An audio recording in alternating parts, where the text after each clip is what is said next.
Hi guys, welcome back to our Motivation Monday series. Today I'm here to talk about goal setting. And while many of you may be familiar with the term SMART goals, sometimes it can be tricky to move past that into the specifics. So we'll start with talking about what SMART goals are.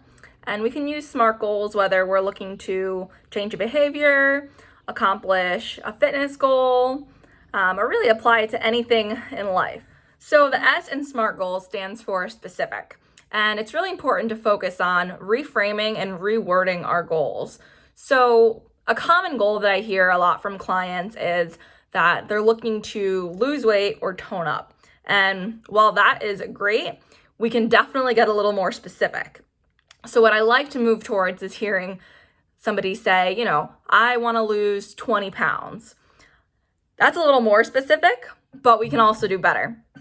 So to break it down, what an example of a SMART weight loss goal would be, my goal is to reduce my BMI, body mass index, from blank percentage to blank percentage. For example, I'll say 30% to 24% in 12 weeks. Taking it even further, how am I going to do that? By exercising 4 days a week for a minimum of 45 minutes per session. So you're really breaking it down, what the goal is, how much you want to achieve that, how much weight you want to lose. And BMI is a much more reliable method for comparing fat loss and muscle gain opposed to scale weight alone. So using that, how many weeks, what's the time frame looking like for when we're going to achieve this? And what am I going to do to achieve it? And you can even break it down even further and say what you're going to do for those 45-minute sessions. Maybe you take some group exercise classes. Maybe you're working with a trainer. So start there with the specifics. Next, we need to focus on why is it important to you. That will significantly improve your attrition rate to working towards achieving this goal. So thinking about how are these goals relevant? How are these steps you're going to take relevant, and why it's important to you? So if I was looking to reduce my BMI, I would say that, if I'm at 30%, then scientifically, by medical standards, that would be in the obese percentile. And there are multiple health complications that can arise because of that. So it's important to me to reduce that BMI just a couple percentages to lower that to get into that healthier range. And the BMI example is just an example. So maybe your goal is more focused on getting your number down for a race. You're planning to run a marathon or a 5K, or you have an event coming up that you're looking to train for. So you can put that down and say, maybe it's just finishing that entire race without walking. And that's a good metric to have as well. And we, of course, need to focus on setting realistic goals.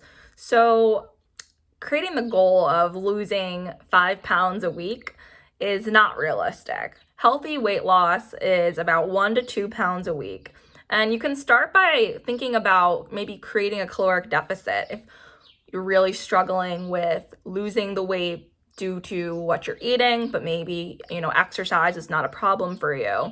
So aim to lose approximately 1 to 2 pounds per week by, say, creating that caloric deficit of 500 calories a day. And then how will you track that? There are so many great apps out there, MyFitnessPal. I can link a few in the notes below. And my final recommendation, I'm trying to keep this video as short and sweet as possible, is to address the barriers. So it's really important to come up with a list of things that may make it tempting to not reach your goals and address them head on. So normal exercise or weight loss barriers include setting unrealistic goals, which we addressed, time, lack of social support, or convenience. So think about what barriers are specific to you and then set out a few strategies to work past them. Some general examples I can give: if food is the issue, then go ahead and meal prep. I know that's tough for some people to do, but just taking that step to try and seeing if that is something that's successful for you. Another example would be if you're not a morning person, but you're looking to change those workouts to the morning, to set aside all of your workout clothes and everything the night before. So when that alarm goes off, you have everything ready, and then that's just one less thing to worry about. My final example will be if it's a lack of social support or some anxiety about the gym, try a virtual online class. That's great to do right now, or go to group exercise classes. I personally love that team dynamic, and it's always motivated me. If you have any other questions, feel free to send me an email or comment below. Thanks, everyone.